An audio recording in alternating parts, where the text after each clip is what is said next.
Oh, hi there, everybody. Welcome back to our day 10 of our 10 for 10, and obviously the end of this first round of 10 for 10s. And the situation is still that we have to remain closed at the shul, so we will continue on Sunday or Monday with day one of the next 10 for 10. So thank you for joining me again. And I know there's a lot of different shiurim and lots of social media posts, and it is quite overwhelming, so I'm hoping that this doesn't overwhelm you too much watching too many of these things, but I hope it does bring some level of comfort and some level of distraction.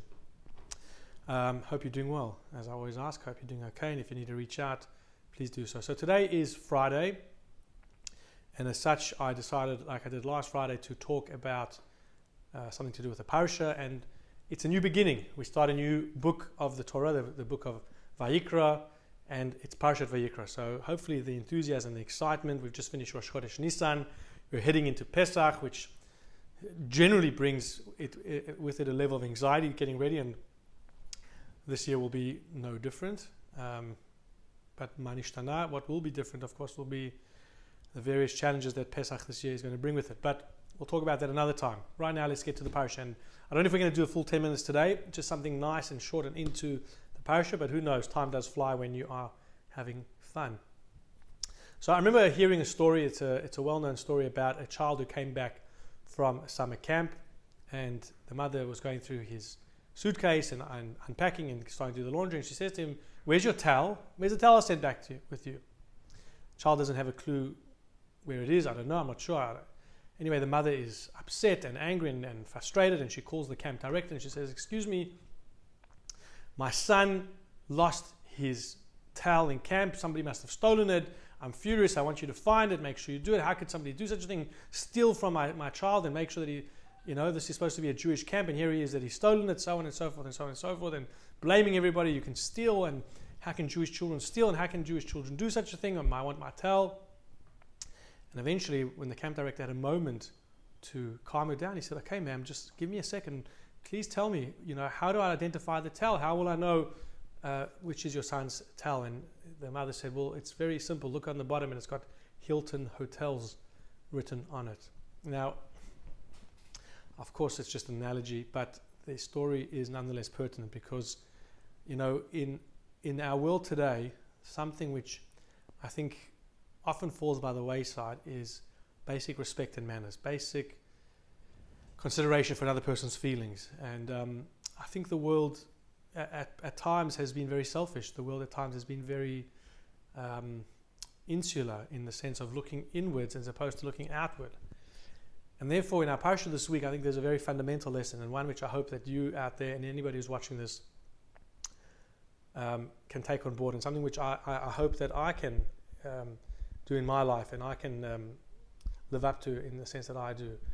And it comes from a way that, because the Torah is not voweled and no punctuation in its essence, in its without its modern, printing of where it's got the trop, the cantillations, the vowels, and the punctuation, and so on.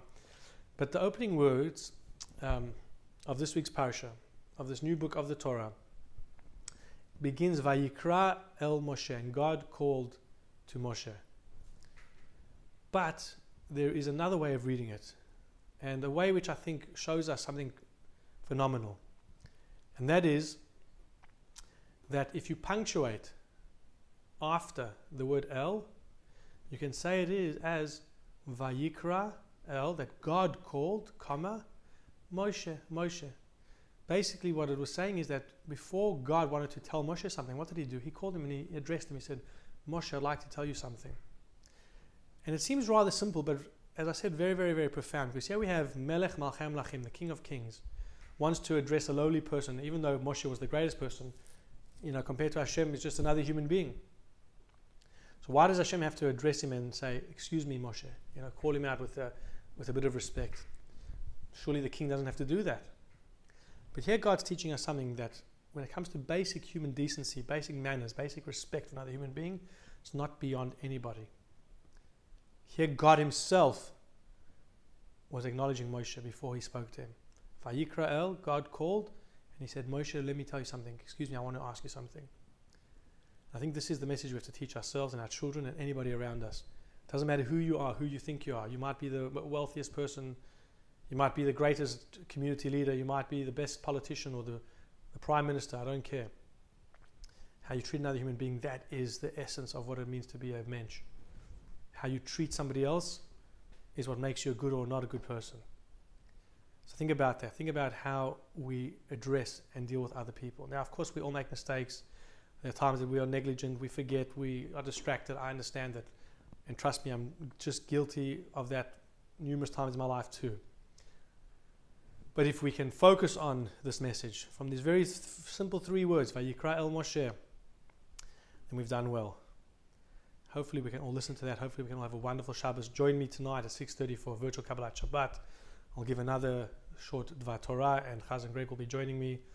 Wishing you just a beautiful Shabbos. May the energy of Shabbos just bring us comfort, bring us just blessing all around. So wishing you well. Shabbat Shalom. Hope to see you next week as we begin our second series of 10 for 10. And once again, thank you everybody for caring for each other, being there for each other. Vayikra el Moshe.